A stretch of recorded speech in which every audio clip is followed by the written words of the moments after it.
decision.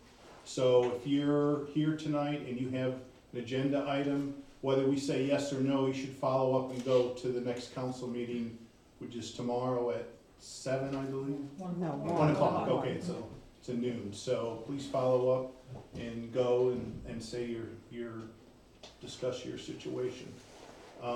First thing I'd like to do is, Tanny, can you introduce Andy for us? Sure. Andy Anderson is your new city administrator, and we've transitioned, and he's on board. All right. She's still a phone call away Must be a short phone call because she's here. though. I figure. Great. Okay, well, we're glad to have you, and we look forward to working with Yes, you. sir. First thing, Jennifer, could you call the roll, please? Yes, sir. Mr. Hogan? Here. Ms. Metcalf? Here. Mr. Kerrigan? Here. Mr. Driver? Here. Mr. Masters? Here. Ms. Lindsay? Here. Mr. Bush? Okay, great. Okay, so the way we work these is, we have an agenda. We'll go through this, open the public meeting, have discussion on the item, then close the public meeting. The board will, then discuss and ask any questions they think they have. They're also, because we're informal, gonna jump in during the, open public hearing, to ask any questions they might have. And, we've got a big agenda tonight, so we're gonna try to move it along, but we'll give everybody as much time as they need to discuss whatever they're here to discuss. Just an FYI, 112 40th Street, the second item on the agenda came in today. They had a little bit of issue with their lot plat, so they have withdrawn that one from this meeting. Okay, So we won't be going over that particular one. all right. Oops, that wasn't good. Okay, great. So, first one we have, let me ask, how many people are here for something other than the St. Joseph's PUD? If you're here for something other than the St. Joseph's PUD? Okay, so about 50-50. So, okay, I was gonna move the PUD up, but I think we can get through these and then do the PUD in order, so. First one's 3800 Highway 98. I'm gonna go ahead and open the public hearing at this time. Is there anybody here who would like to discuss, Highway 98, 3800? That's me. Otherwise known as I Shell own it. Shack? Yeah, I own it. I've applied for a variance for elevation. I wanna build the building at 12 feet. It was constructed at 9. It's an old building. All the surrounding buildings around me are roughly a 12-foot elevation. Everything around me survived the storm. They cleaned them up. They're getting back in them. My engineers had knee surgery, so he's really not here to speak, but they've been working together. He says he can build me a building that can be flooded. If it gets flooded, I can go in there and clean it right back up and go back to work. It's an economic issue for me. It's not, cause I don't wanna build it that high off the ground. You're talking about 6.5 feet over my parking lot. For a commercial building to be 6.5 feet for access to the public, that's a lot of elevation for me. I can do 12 feet. Like I say, that's 3 foot. I applied for a FEMA variance on this. I don't need one. They told me I could build a building at 9 feet if I wanted to, so. I was insured, I'm ready to build back, but I need to build my building at 12 feet. All the buildings around me survived it at 12 feet. Okay. Anybody have any comments? Let me just explain the floodplain ordinance and the issue. FEMA doesn't tell you whether or not you can, it's up to the local municipality and your floodplain ordinance. They can say you've exceeded the minimum requirements for FEMA. If Shell Shack can rebuild, they can rebuild on grade if they dry flood proof. And that's the option for commercial properties. They can build on grade. They don't even have to elevate at all as long as they dry flood proof, and that's an option that they have. We can't grant a variance to the floodplain ordinance unless there's an error in the floodplain ordinance. And for that property, there is not an error in the floodplain ordinance, but if your engineer can build it with dry flood proofing techniques, then you're good to go. You don't even need a variance. He's been working with Gene on it, and they said they could build me a building, so at this point. With dry flood proofing? It can be done, yeah, the issue that I see with it is its cost. You know, it's plain and simple, Right. it's more costly. Yeah, Yeah. which is fair. But you don't even need a variance if you're gonna dry flood proof. You're good to go. You just have to So- deal with Gina and the building Somebody department. explain to me about the dry flood proof, what's the significance of that? Okay, so you can do what's called wet flood proofing, which would be like for a storage building, you ever seen Florida Building Code approved flood vents? Where the water just goes in and out. Okay, Versus, so, and that's what they would like to do. They'd like to put all their electrical above the floodplain.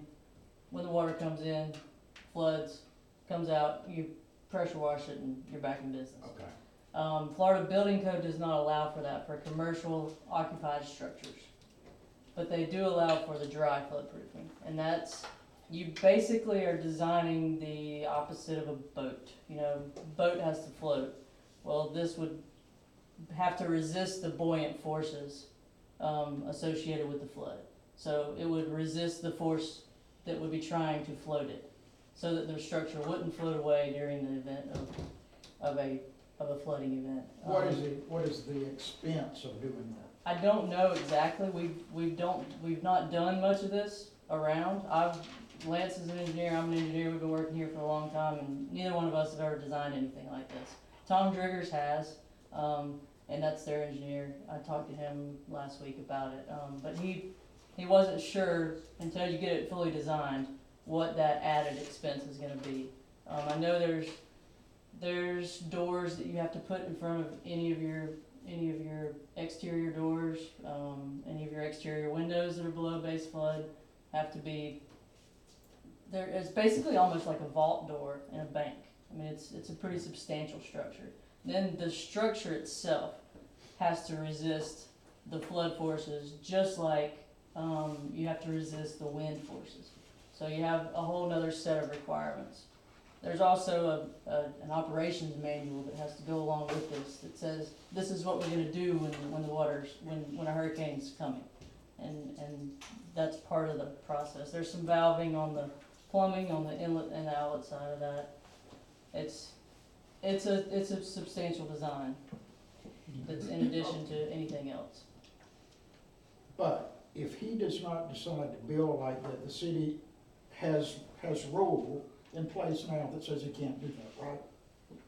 That's correct. It's the floodplain ordinance, and that's, the floodplain ordinance isn't, those rules with how you protect your floodplain, some of those are mandated by the state floodplain administrator. So if you have a floodplain ordinance, you can't start granting variances to your floodplain.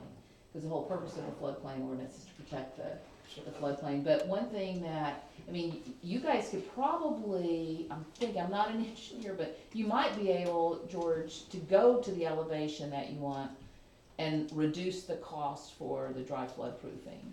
Sure, yeah, if you So you elevated can- to 15.5 feet, Yeah. then it would reduce the cost of the dry. Yeah, the dry flood or proofing maybe would be you don't required. even have to go that high, maybe you could just go as high as your parking lot. Well, y'all got a big reduce problem that. then, because, most all your commercial properties, y'all are running out. Y'all have let this go on, your commercial properties are being developed into residential stuff. I noticed like the gas station across the road, y'all got that at an elevation too, it's gonna be 15.5 feet. How are they gonna build a gas Yeah, station that's 15.5 not feet? accurate, we've met with them, and they don't have to go 15.5 feet, but that's why you're granted for commercial properties, you have options that residential owners do not have, such as the dry flood proofing you can do. But you can, there's that ordinance, and also I would, Andy, maybe recommend, this is the first commercial we've had. There may be grants and other funding sources through FEMA to help fund some of that. But I would think elevating it just slightly and dry flood proofing, when I say slightly, getting it above the parking lot would not. So can we override this by granting him a variance? Nope. So then why is this even here? I don't understand. Because they applied for a variance. Excuse me? Because they applied for a variance. I don't, You can always apply. Yeah, but we can't take any But we action. can't touch it, we can't grant variance, right? Well, why does the language here say the variance, if approved, But the variance, if you keep reading the report, it speaks to the fact that there has to be an error in the floodplain ordinance, an error in the calculations or something in order for it to be approved. So the way I read the floodplain ordinance, I don't see that, where it says, it says that in the event of an appeal, it has to have an error. But, Yeah, I can tell you we can't start granting variances to the floodplain ordinance. Well, Mexico Beach needs business, and I'll vote in favor of granting a variance. Well, that is why we have, commercial properties have options. They can dry flood proof, and they don't have to elevate. Now, if we approve it, how is that gonna affect our community, rating system down the road? It would hurt us. Yes, We it did after we received this variance, we met with FEMA and got a ruling back from FEMA, and it would, if we grant variances under this situation, it would, prevent us from getting into the community rating system, which provides discounts for all owners. So that's a risk, but isn't it also a risk if businesses choose not to return to Mexico Beach because it's cost prohibitive to operate here? Well, this is the first business Well, that we've had. can I just read that section and then you guys can interpret it for the Go ahead. variance and appeals? It says, this is city council, but you're the advisory board. City council shall adhere and decide on request for appeal and request for variances from the strict application of this chapter pursuant to Florida statute 553-73. The city council shall hear and decide on requests for appeals and requests for variances from the strict application of the flood-resistant construction requirements of the Florida Building Code. It says this section does not apply to section 3109 of the Florida Building Code. I don't know what that means.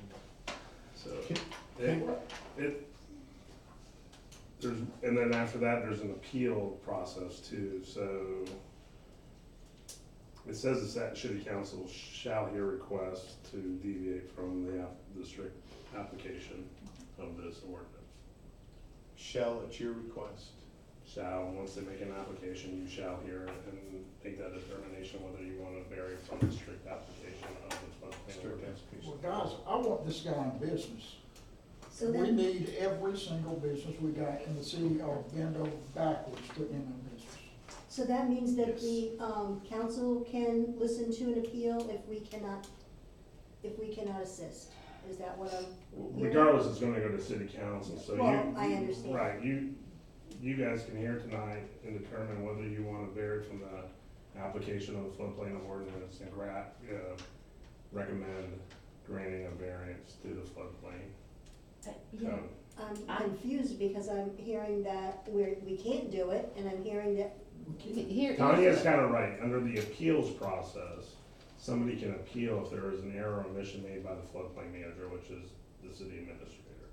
That's, but we have determined that there is not an error in this case, is that correct? there is not an error in the determination by the, Tanya was the former floodplain manager, so that appeal section would be if he was making an application saying, I'm appealing her decision that I can or can't do something. This is a variance request, whether you wanna deviate from the floodplain ordinance. Okay, can you raise the property with fill or anything to, Well, no, then Get I'll you- be putting more shit on all the neighbors. I'm just trying to get compliant with the people that surround me right there that have survivable buildings is all I'm after. you got a canal on two sides of you, can Yeah, you in the front and raise back. it and slope it so the water goes in the canal? Mm-mm. If I don't get this, I hate to be like this, and my family's had a business there for 53 years. I feel like we've served the community well. Done fair trade, been there all my life. The 12-foot elevation is gonna put me at the same elevation as survivable buildings around me. My parking lot will match the buildings around me. This is not an issue for me. The issue for me, and I might get a little emotional, I've got 4 people looking at my future, 50 years down there with my family, and I've got to ask 4 people to go back and build my business back. I have a problem with that. I'm asking, I want my business back. I would like another 50 years in this community. Y'all got to figure it out. I don't know what to tell you. I've been trying, I've lost sleep for a year over this. I'm tired of losing sleep. Y'all are gonna commit today and tomorrow whether that building goes back. Somebody's gonna have to figure it out. That's all that's all I can do. I certainly, we love Shell Shack and we want you I as a have an business. engineer, like I said, says he can build a survivable building. And, that's all I can tell you. I know he said that if you flood proof it, he said that the cost is astronomical. He said each of those pylons is gonna have to weigh at least 20,000 pounds to hold down the weight of the building. He said it's just not feasible. He said economically, it's just not. You can't afford to build a building that's not gonna flood away. Can you move your business to another location in town? It'll probably, if I do have to move and if I can find property, it will be in another community. It will be in Gulf County. Like I say, I've supported this community all my life. Right. Y'all fixing to run me off of it. I don't really think that's right. Well, I don't think And it's, I understand the reasons, but believe me, I know it's nothing personal. But there's reasons for variances and all this stuff that y'all do. And I feel like I'm in that position. I need it. I'm asking y'all. I'd like to go back to work. Like I say, I've been waiting a year for this. And it's not a positive outcome, so this isn't what I was expecting in this room right here today. I'm having a difficult time when everybody else in town is facing the same situation south of 98. We've all gotta go up. We weren't up before.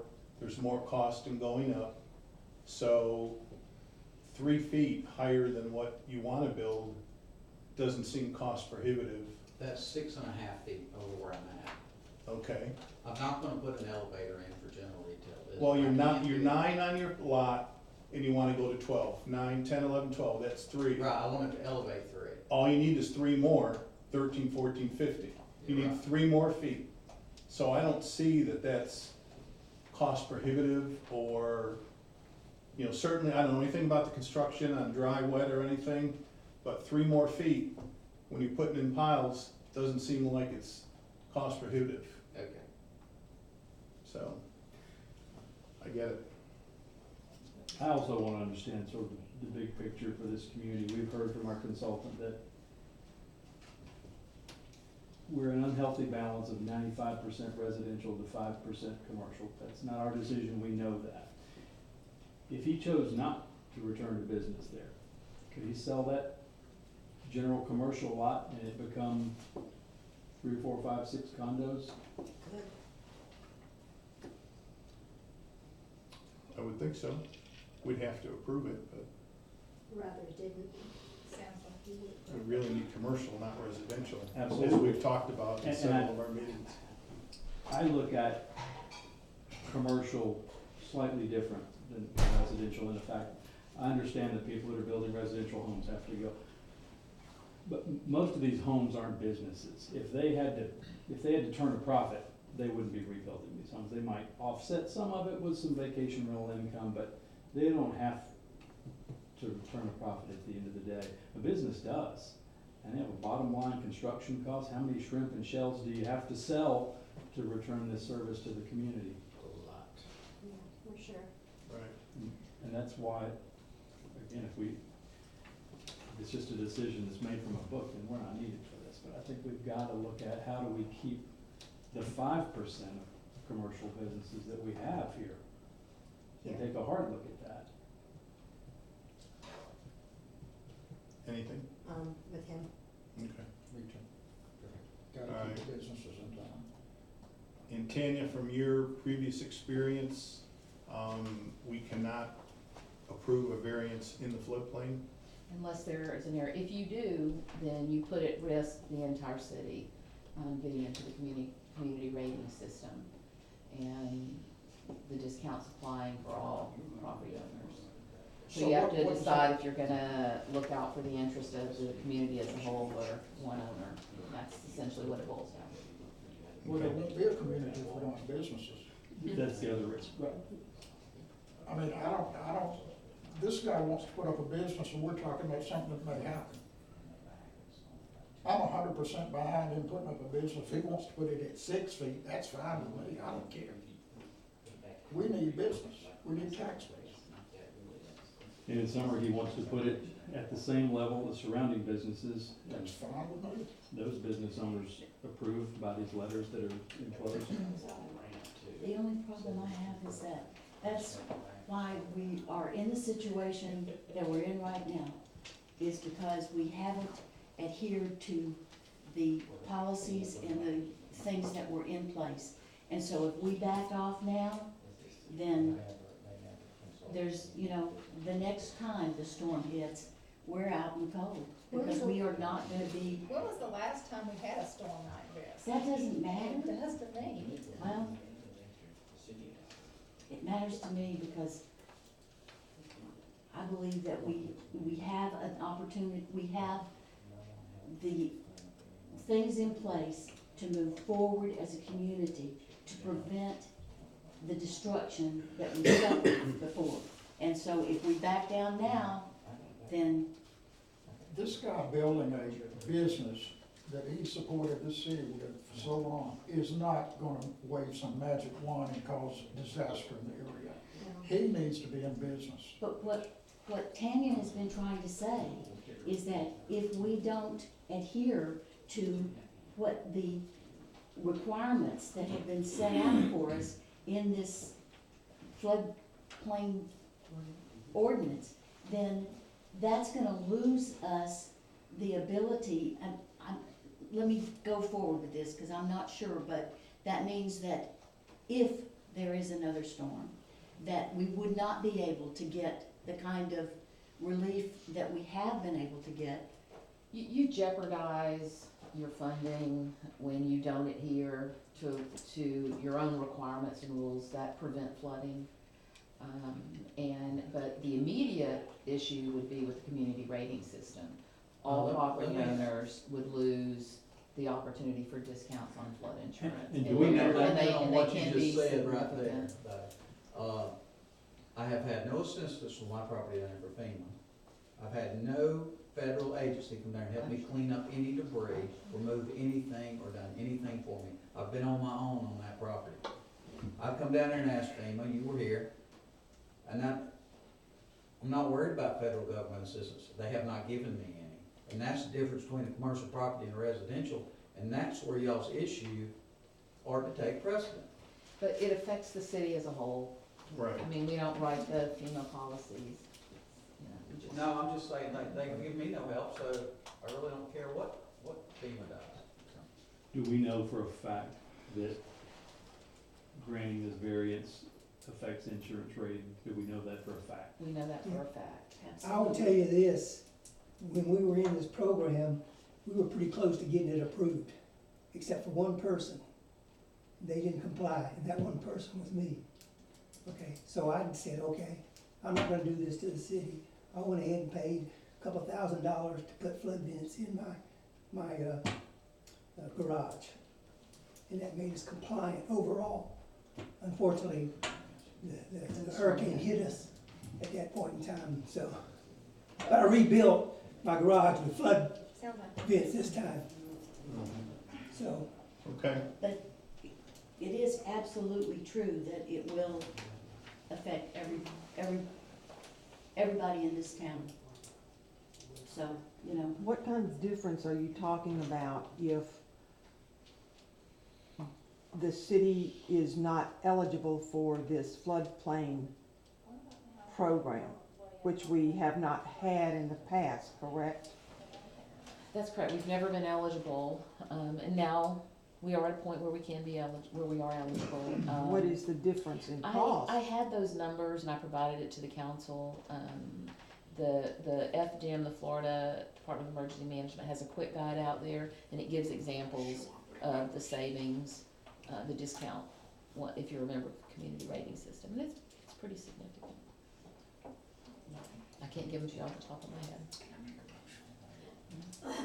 I'm not too happy with FEMA or the governor of Florida or any of the officials for what they've done for Mexico Beach. I think that we have not been treated like we needed to be treated. So I don't think we need to pay attention to that. I think that we should, help George. And I think that, if a storm comes, let it come. I've been here, 60 years. I'm 85 years old. And I've seen many hurricanes. And we're gonna have some more. But what can we do but help our businesses and help our people? We've got to help them. And we've got to help the businesses, and we've got to help each other. Okay, thank you for your comments. Do we have any motions? I make a motion to grant a variance. I'll second. Okay.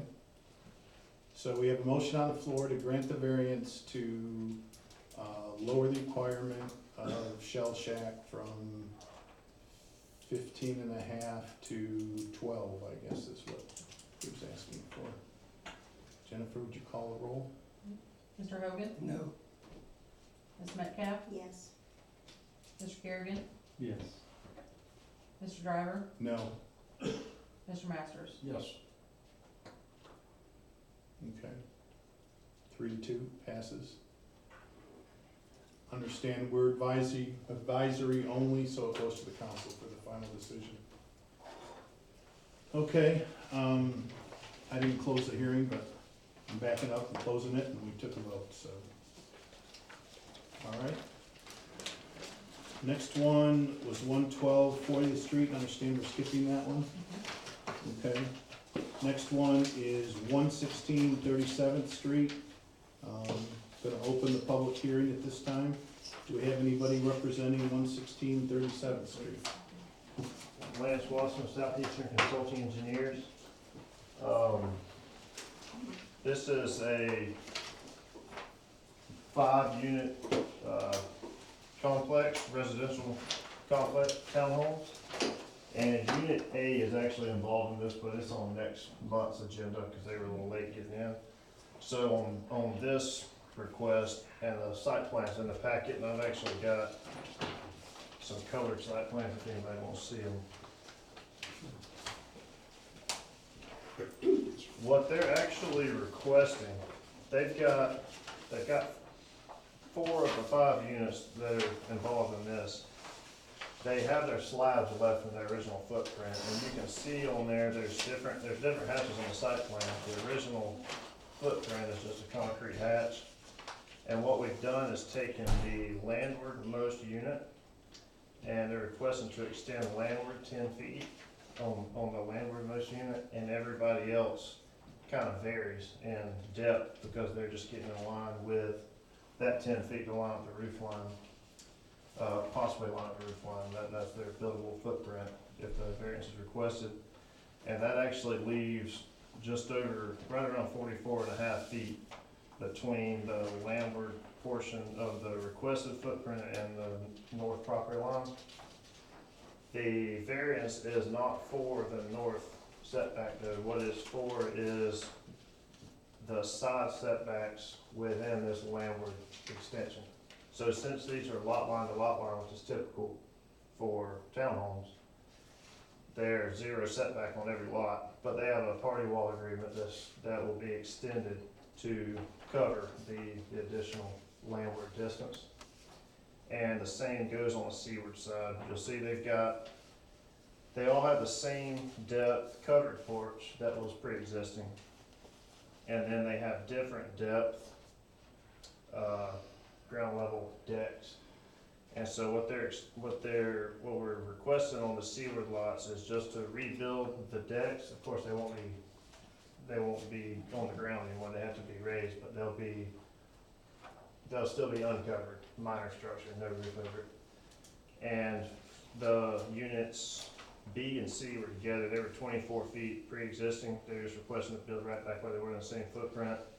units D and E are requesting to extend, one of them 8 feet and one of them extend 12 feet to line up with the other two. And again, those aren't encroaching any south setbacks, just same thing, they're lot line to lot line, because they're townhome units, so they have a party wall agreement involved with both of them, so they're working with Charles Carlson right now, and he's amending their party wall agreement to obtain the variance to extend with their footprint extension, and he's also working to reword their access easement for that 44.5 feet on the landward side of the house, or of the units. So basically, at the end of the day, they meet all the setback, height, impervious, racial requirements. Right, except they the need the side same setbacks they had before, they're just extending Lampert. And And they they got 44 feet. After they extend, there's 44 feet Yes, sir. to the line where they only need 10. Well, it shows 20, but yeah, Oh, 20 in the front, typical would okay. be 10 right there. Yeah. And they also, and that'll be for parking and driveway and access. But they also have room to park under their house. Yeah, they've got way more room than they need.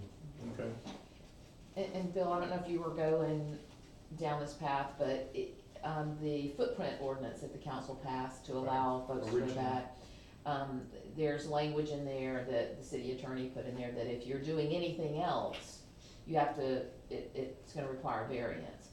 If we didn't have that ordinance, they wouldn't need a variance at all because they're complying with current zoning. It's just to go back to the original footprint was the ordinance, and if you're not going back to the identical footprint, you have to push it through a variance. But they meet impervious, setback, they're just enlarging and then they have the space to do it. So if they were starting fresh, It would- nothing was there, they would meet everything? Correct, correct. Okay, Under the party wall agreement. okay, Yes. I think that's pretty clear.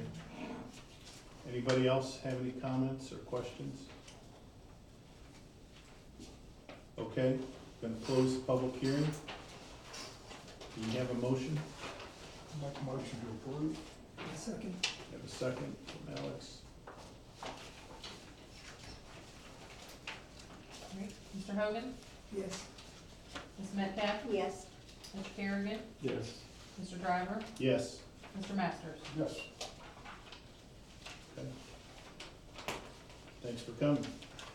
Thank you. Okay, next one is replat request, 111 CD, 113A, 39th Street. Gonna open the public hearing at this time. Do we have anybody here to talk about that? Here. Two, who's going? Make sure I'm on the right one. What was the address again? 111 C and D, 113A, 39. No, I'm sorry, go ahead. You were successful, so you can go right ahead and speak for us. We're not going so far as to hire an engineer yet. Well, I'll try to be brief. My name is Patrick Atwater, and my wife, we are tonight handing out some information that we will come to later. Just a quick story of where we are, how we got here, so you know what we are. We've come to Mexico Beach for over 50 years. We stayed at Atlantic 1, the Atlantic 2, the Brent, the Helton, the Blue House, the Pink House, the Campbell, the Corner 1, the Corner 2, Above the Sand, the Pink Panther, the Destiny, for over the last 50 years. About 15 years ago, our family decided to commit and purchase property in Mexico Beach, and we purchased 111D. I've included for you the handout there because it makes it easier to understand the complexity of the request, although it's not that complex, it just needs some permission. We purchased 111D. Several years later, my wife and I purchased 113A, which you see they're labeled both in yellow. For purposes of tonight, the yellow highlight are the ones that we currently own, 113 and 111D. Hats off to the staff, they've been extremely helpful. We came by this afternoon. Before we go any further, I would like to point out some discrepancies or concerns that we had in the case summaries that may help clarify some of the matters, and we'll get to the meat later. It does mention 39th Street, and you did correctly say 39th Street, but there was one reference to 29th Street in the summary. I want to make sure that we do talk about 39th Street rather than 29th Street. The case summary represents a statement that 111C shares a party wall with 111B. That is not correct. 111C has not shared a party wall with 111B. As you can see with the blue area, that's a yard space between the two addresses there. 111D was quoted as an in unit. 111D is not an in unit. There was a mention of an easement that we'd have to adhere to. We have no problems with easement. The easement that we're referring to on our survey is on the back side of the property. We don't think there'll be any problems with the easement between the two properties moving forward. Anyway, I want to point those things out. Another thing, 111C is the orange. That is the subject property in question. We have a contract to purchase that property that's contingent upon the replat request. We know that we can rebuild to the existing density. Our request, of course, is to take these three, combine them into 2 lots and build a duplex on those 2 lots owned by our family, both my wife and myself and the Atwater Family Partnership. The lowering the density from 3 to 2. A couple of points that we would like to point out is that we do realize that this replat would require allow us to expeditiously move forward with this construction. These townhomes, if you're familiar with that area of the community, had no rules, no regulations, no HOA.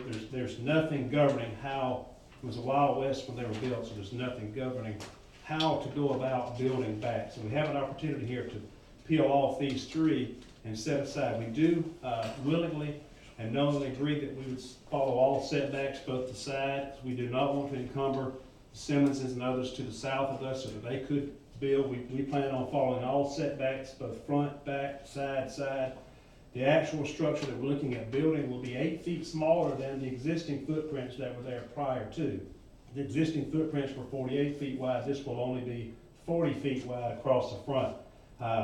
To our knowledge, we've not had it in writing in meeting with Ms. Myrick today. There's been no one has expressed concern about the replat as of today. We've not been made aware of. To show our commitment to this lot in years past, if you're familiar with that lot, it was a canal, planted canal. Many years ago, the canal was never completed. That canal property came up for sale several years ago. We thought we would have an opportunity to buy it, but it has subsequently not been available for us to purchase. Others purchased it and have created real odd-shaped lots that prevented us from buying more property to increase the size of our lot. We understand the lot will be undersized for your new rules for dwellings, but we also know that without a replat opportunity to build here, we don't see any way in the future that we could rebuild in this existing location. We hope for a favorable opinion tonight. Contract is contingent upon tonight and tomorrow night, most specifically. I'd also like to add that I had an email late this afternoon from, I assume, one of your neighbors, Gail Dwyer? Gail and Steve Dwyer. I won't read the whole thing, but in bold print, she said we fully support the variance request proposed by the Atwaters. Let's see. We believe the consideration of the variance request should take into account the following. The rebuild should not infringe upon any other landowner. The rebuild should enhance the aesthetics of the street. The rebuild should be IAW, I don't know what she meant there, LDR setbacks.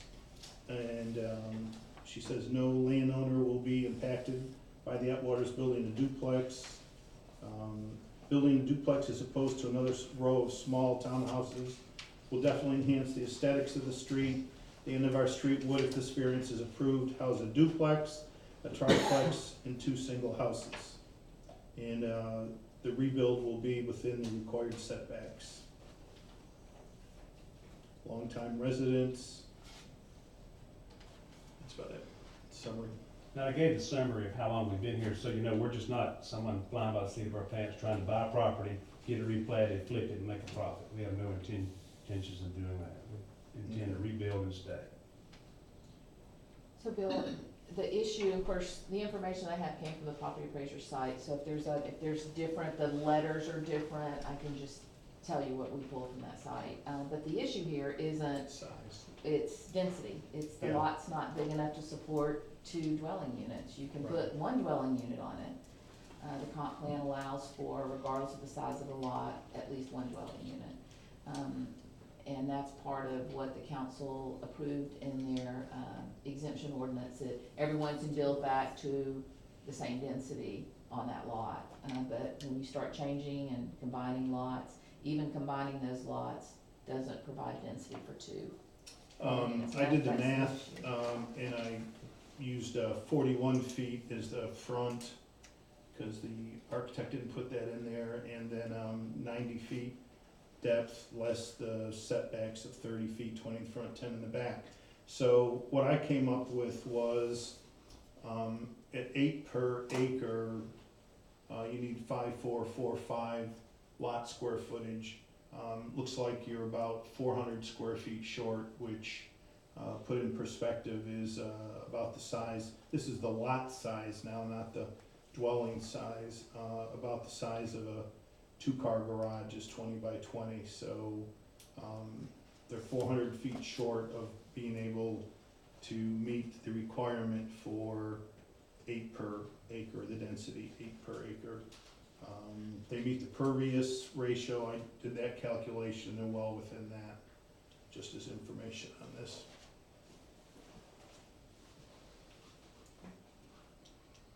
Anybody have any comments? So really what this one boils down to then is about 400 square feet short. They have the ability to go back with what it was. Obviously, they're reducing the density from 3 to 2 under the new scenario. So they can go back with 3, Mhm. exactly as they were. Exactly as they were. And they wanna change to To two, 2, and you and that's can't, wrong. Why? Yeah, Well, there was really 6 there. There's 6 units. Right. Right. There's 6 there. Which we own one. Right, there's 6 In the there. middle. There's 6, and that's why we want to follow the setback, so the remaining 3 will have room for whatever purposes they need Whatever in they the wanna future. build back. We don't wanna encroach on them at all. So basically, you're taking 3 units, going back with a duplex. Correct. 2, which would meet all the setbacks, just the not. exact same footprint. Mhm. Now, if there's No, three, it's not the Well- exact same footprint. It's, That's, it's currently it's 48 feet with the 16 feet each, the 3 slabs. 48 feet, we would like to build a duplex that's only 40 feet, we're actually building a smaller footprint. Smaller on the slab, same lot footprint as the 3 that were there. If I interpret you correctly. Correct. That's Okay. They were 3 individual parcels before with 3 dwelling units, multi-dwelling. and so those 3 dwelling units combined had more square footage than what they're requesting now, Correct. Correct. so why are they short? right? Because they were Because- non-conforming lots. Right, they were non-conforming before, so they could go back. Oh. They But can they go were back. under the new standard, which is more I see. stringent, it's 8 per But the new acre. standard says if they don't build back in the same foot, that Then they've they have got to to go meet by setbacks, and that's what they're doing here, with the exception of the pervious areas, I understand that right? Pervious is okay, it's the size of the lot, they're 400 square feet, Okay, too small, based Yeah, on but- the 8 per thousand. but they could go back and build 3 instead of 2, That's correct, but they don't want to. But they couldn't be. They would Right. have to, And they have would more have to be square joined. footage. Then we would be back in the position that we were before the hurricane, where we would be building those 3 back and encroaching upon the party wall that we shared with the Simmons. How about if you take 2 of those and make it what you want? Say you have the 3. How about if you take 2 of those and make it what you want and you have an extra one on the side? I'm sorry, does that not make sense? No. Okay, Square footage Not is for me, different. don't. okay, Same problem. I'm not sure. There's Yeah, there's I 6, think- they're all hooked together. Uh, They're little townhouses all hooked together, Yeah, 6 in the of them. picture there. well, in this situation, it seems to me like this is kind of a win, because they could go back and build something bigger in the same spot, right? They could go back and build what was there before, which would Right. be bigger than what they're asking for. Yeah, With greater density. With Greater density. Greater density, so they're reducing the density and reducing the footprint too, so. right.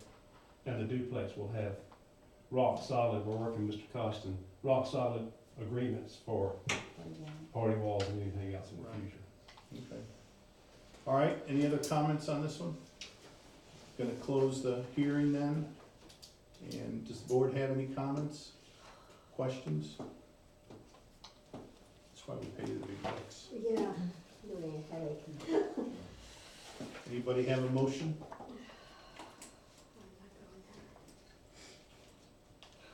I make a motion to grant Jerry. Do we have a I'll second? second. Okay. Jennifer? Mr. Rogan? No, Ms. Metcalf? Can I go last? Mr. Kerrigan? Yes. Mr. Driver? Yes. Mr. Masters? Yes. Okay, Ms. Metcalf? yes. Wasn't sure. I'm gonna do that next time. Well, I just wasn't sure. Remember, council has final say. Thank you. Okay? All right. Thank you.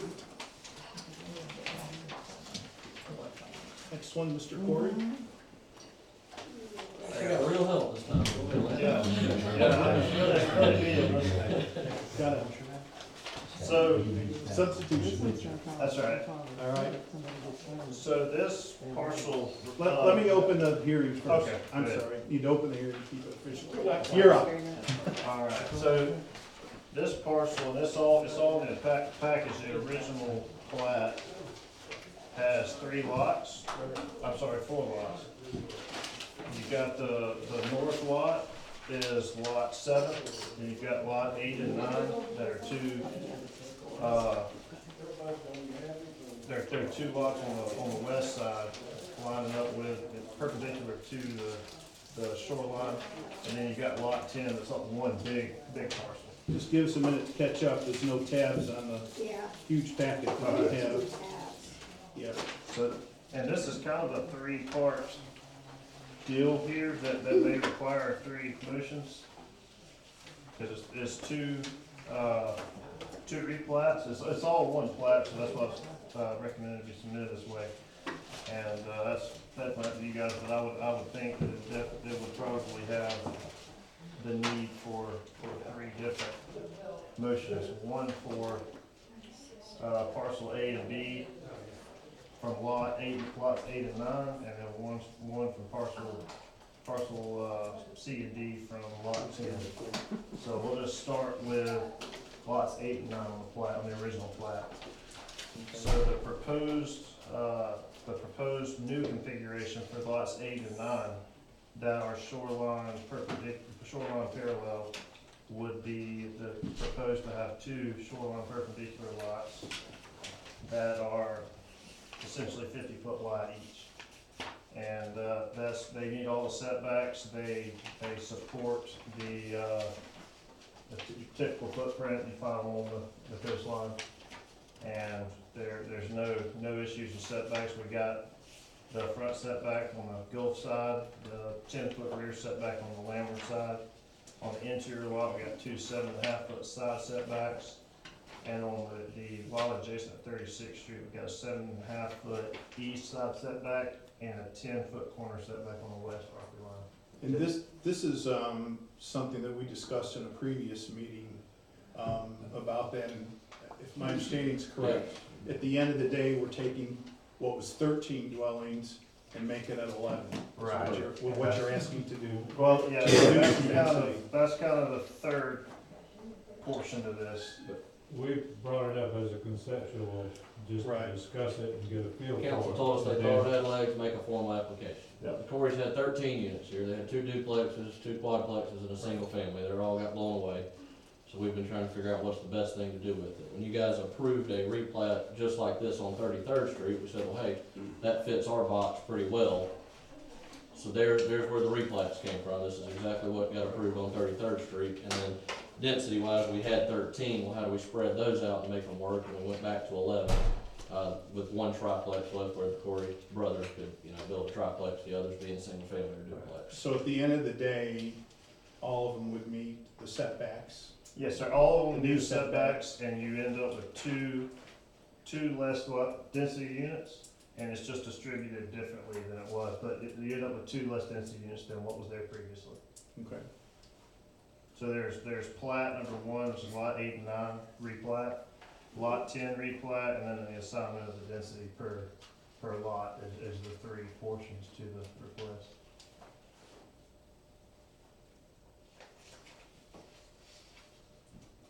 Okay.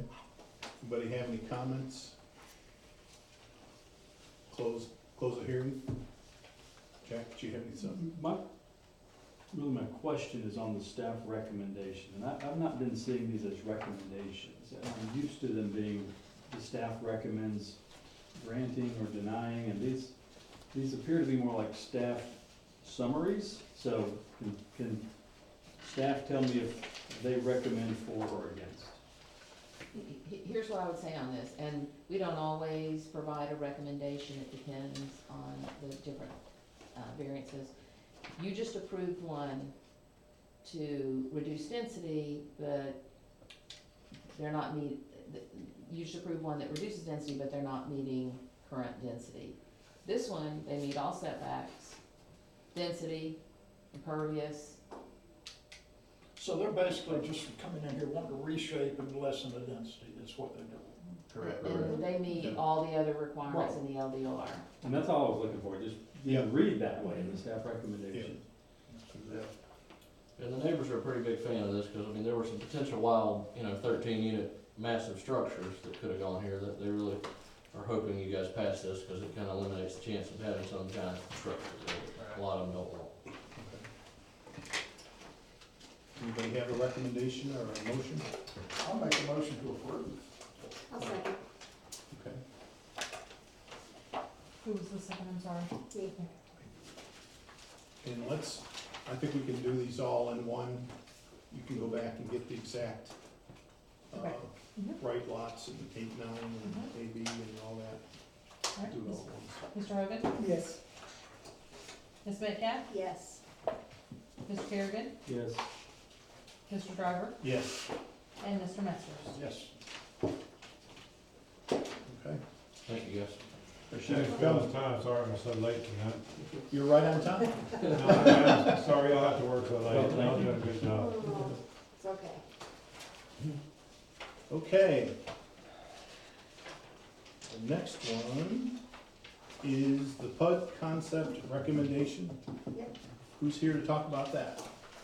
I don't know if anybody from Dewberry even came. That's nice. Interesting. So St. Joe doesn't have anybody? Dewberry's their engineer, and I don't see anybody here. Okay. Well, I had some questions to ask. We can, because this was just a conceptual thing, the council's not doing a public hearing, because it has to be advertised for 30 days. We can push it off to the next plan and zoning, that would give you a chance to advertise for the actual public hearing for the first council meeting, I think it'd be the first council meeting, is that 30 days out in November, Forwards the email today about the I mean, 24th. October. Was that the advertising? Yes, the 24th, the 24th. But we would move that to the first meeting in October. So if you guys just wanna hold on to your questions, and we can do it again first thing. Yeah, it's pretty darn big I project. would I think agree. someone needs to be here Yeah, to. somebody And needs to they tell us were this. aware of this, I'm certain of it, because I had a panic yesterday and put something, an email out, not associated with this. Panhandle knows, they sent me, Panhandle Engineering sent me all these lists of comments that were related to the apartments, and not this, but I got confused, I'm like, what in the world are you guys doing to me, sending me these all these comments, so, I contacted Dewberry, they knew this was going to be on, so. Okay, well, things happen and we understand that, so, we'll table it till the next meeting when they can. And that'll be cleaner too, that way we can move right into the public hearing. Who's gonna have his person advertise this one? Nick is. Nick's doing the advertising. Nick, we emailed it, me and Nick emailed back and forth today, And this one, who's gonna have his person advertise this one? It wasn't advertised? there was none. Oh, this might have been the plan and zoning, but for the council meeting, there's a 30-day requirement for a public hearing, and that has not been accomplished. For the concept? Yeah, For the concept. It may be helpful, since we have Panhandle here, they could speak to, because you guys have reviewed it, Yep. right?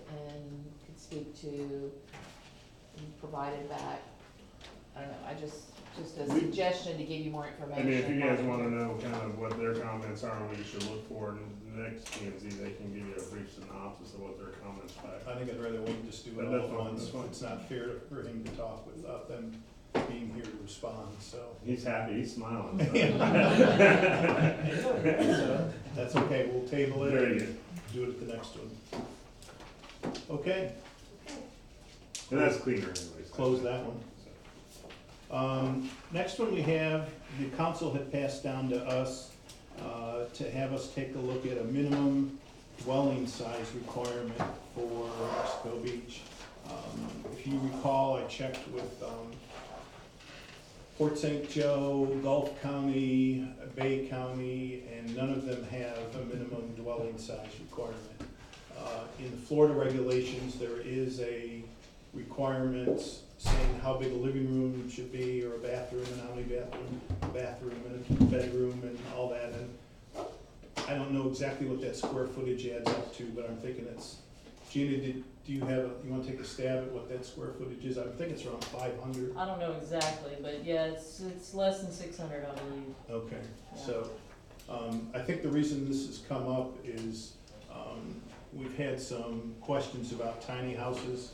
One of the council members was concerned about, having, tiny houses in on lots, and the amount of revenue that wouldn't be brought in if we got kind of a flood of tiny houses, and I think we might be covered, anyway in tiny houses, because they're actually, a trailer type situation on wheels, typically, and they wouldn't meet our foundation requirements, so it might not be an issue. So, in one sense, we've gotten along without it so far.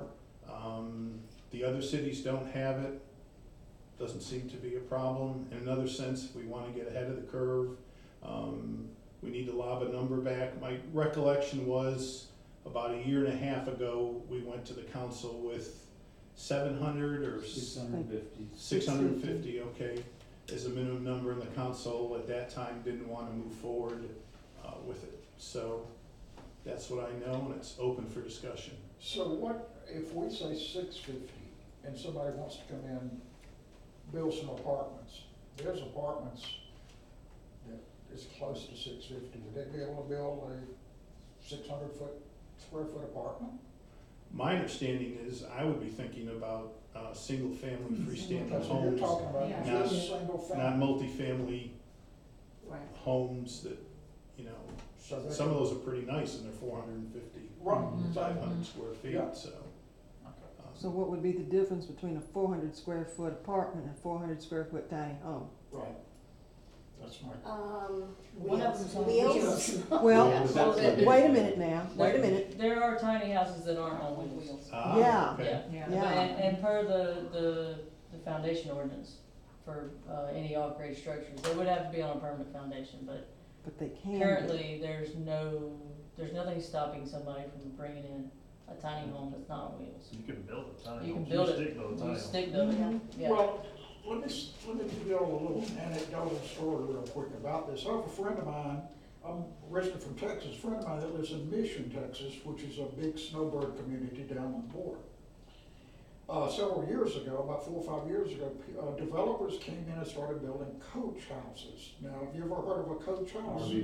They meet all the requirements. They will build a little square, 300 or 400 square foot house and have a giant paved area for the RVs.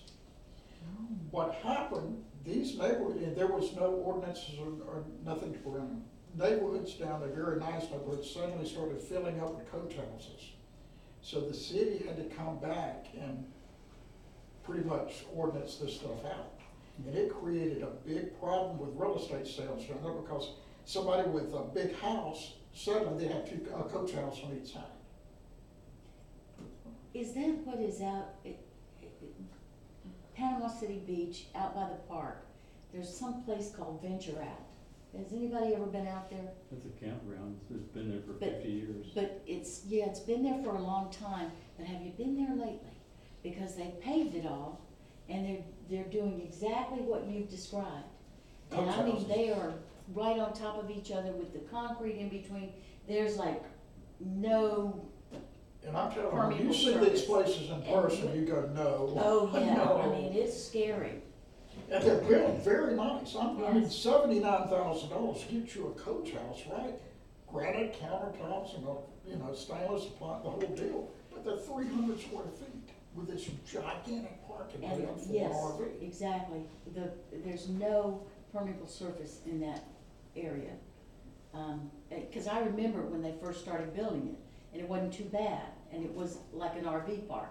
But now it's turned into something totally different, and is really scary. But it's still a park or You're or right, a you're unit. right, We're yeah, talking you're right. about what But happened see, on that any random family lot. house. But We have an what- RV but ordinance, what- so. that Yeah. helps What protect happened us. in Mission was they started building these in established neighborhoods that had open lots. People Exactly, just come in and buy a lot and put up a coach house. yeah. It's a dilemma, I think. And it's something that I think could get out of hand, but at the same time, there's another part of me that says we shouldn't try and limit people, if. I Gina, mean, I have would we love had- to live in a smaller house right now myself, so I can see both sides of it. Yeah. But We- I think that we should have a discussion about it and see if we can figure out, what kinds of things we are willing to put up with. We haven't had a restriction on this in the past, right? No. Correct. And at the prices that lots command around here, it's never happened in the past, so I don't know what would implore someone to spend $80,000 on a lot and build a tiny house if it's not happened in the past. Is it just that fashionable? I think it's the trend. It is Yeah. fashion. They are, but they're Really? not cheap. Yeah. They're not cheap, I mean, really. So- It's- My it's guess is almost- that if the Why? ordinance weren't put in place, maybe a handful would ultimately happen somewhere. Someday. I wouldn't see there being an Yeah, but- explosion of tiny houses, but. On the other end of that, Jack, we restrict the size of a house that can go on a lot to 40%, right? Depends on the zoning. Right. So we're doing it on the upside. Right. But we're I not mean, doing you it on could, the you could downside. knock it down to, it can't be less than 10% or something like that. Yeah. You could say it's gotta be between 15 and 40% if you wanted to do that, but we're doing it on one end. Yeah, I mean, because we wanna maintain Is, whatever environment we still have left and facilitate growth and vegetation and. I just don't see it as a big problem. Not right now. It could get that way. Maybe we should wait till it. Gina, have we had calls for We something that have, would fall in this category? we've had some tiny house calls and we've had some, shipping container calls about that. But I wouldn't say, people aren't coming out of the woodwork. We've had probably 10, in the building department, probably 10 calls. I've gotten quite a few people wanting to So do then this you now. guys think that the staff sees a potential problem, right? Okay. I don't know if I'd call it a problem, I but wouldn't there's call it a problem, definitely but interest. something you want to address, and not wait until, you don't wanna wait until people have a Okay, so violent- what does the staff think? What do you guys I think? can- You're I'll- the guys that does all the looking at this stuff. I don't. so- I can just share with you comments from property owners. Right now, you're looking at anywhere from $165, $185, up to $200 a square foot. If you're looking at $500,000 to rebuild your, 1,600 square foot structure, you're gonna think long and hard about rebuilding if you're gonna have, a 300 square foot structure on one side of you and a 400 on the other, because your value is, gonna be based on surrounding areas. So, I think there are a lot of people who will not rebuild, if we allow a tiny house situation to occur, because it's so costly to rebuild right now here, and you have to take that into consideration when you're looking at making that. But what financial about commitment. size-wise? What does the staff think about? If you guys could wave a magic wand and say, we want 500 square foot or greater. I don't I- even begin to go. I with like that. yours, it's just so difficult here, like where I come from, everything's a quarter acre lot. So they all say 1,200 foot, 2-car garage, done. But the percentages would be easier because you have a mix of different size lots throughout the That's right. city. So I think what, you know, me and Gina probably would need to do is go back and look at what the most valid percentage is, like we have to Yeah, decide. it like you should, said. I think, because if you say, come in here and say 400 square feet or whatever, Yeah. and you've got a percentage on the top end, you need to make it a percentage on both of Right, those. yeah. You know, 15 on the bottom and 40 on the top. I think these are the variations and Right. that the percentage, but we just need to figure out what that minimum percentage can feasibly be. And we can work on that. But And even, that- even with the percentage, you're still gonna have a minimum. 'Cause That's there's a what lot- I'm saying. There's a lot of tiny lots here that people can do. Right, and Andy's exactly right, when this came up before and you guys made that recommendation to the council, the issue is, if somebody has a 50 by 50 lot, somebody has a 100 by 150 lot, you're holding them to the same standard. So you're saying, you know, a person with a much, much smaller lot has the same minimum square footage as someone with a very large lot. So Yeah, you wanna Andy's do a exactly right. percentage. Could we, because we've talked about this before with the idea of building up those numbers, in other words, you know, a minimum of this size for a bathroom, this size for kitchen, and those types of things. Could we come up with what those numbers look like? Yeah. And then compare that to what kind of lot sizes we have? Yeah. And then come up with some kind of reasonable percentage based on some real information, some real data, instead of just, That's exactly what we would have to do, figure out what those state statutes say and then build that in and kind of reverse engineer. right, it. yeah, you know, I What is think that the would help. typical small lot size? What's our smallest, do you know? There are some, aren't there some? We've got some teeny tiny Yeah, ones around. I here. mean, we But now have some, typical- we now have That's some sort that of are typ- 16 feet wide. Yeah. Don't we have a But- minimum buildable And I'm not lot? really looking for the exception, What's the- but sort of in the middle of the bell curve, what's sort of The Well, comp if- plan, if- small lots, 50 by 50? Yeah, that's allows what's every going on. lot class Jack, everywhere if you look at the original plat 1999 maps, to have one. like from 98 back to, south side of Florida, most of those are 50 by 100. Yeah, And then you go the next tier, which is the other side of Florida down to the south side of Maryland, those are 75 by 100 or 150. Then you get the north side of Maryland back and off in the first street where Laura lives back there, those are a third to a half. I have Acre. .63, Yeah, see, and I think all the lots are pretty, comparable, with, I think one family owning a double, but everybody else's, I believe, are just about point. yeah, so the there's, same there's, size. the city was platted with I think three they're the largest specific lots in the city. tiers. Yeah. If I'm not I've seen mistaken. that too. Yeah, well, I've got one of the original plat maps if you ever need to see it, but they were designed with those three sizes of lots. Now, of course, over the years, it chopped up everything else. I mean, you know, we've got some teeny tiny places too, but basically the city was laid out with those three tiers of lots. Well, the challenge too is that we've got density regulations now, so, Mhm. the density would throw it out on the smaller lots, just like the one that we just did the variance for. You know, minimum's 54, 45 for 8, you know, if it's 5,000, 4,500, then it doesn't meet the density. So then you're back to that equation again on, well, you have to have a minimum for 8, but because your lot's smaller, we're gonna do a percentage, so therefore, it really equates to 12 or 14 or something like that when you do the math. So we need to be careful on all that. and there might be another approach where it's not maybe even the percentages or square foot, it may be kind of like you were saying, you have to have a living area and one bedroom, I don't know what that Yeah, was. Florida Yeah. already says, so we just need to look at what Yeah. they're Yeah. telling us. We just need to put that, codify it, so to speak. We just Find need to out know what what that it is. is, because we've talked about it twice now, but we never know what it We'll is. fit- We all say, oh yeah, it's there, but we don't know what it is. Annie, could you look that up for us? Yes, sir.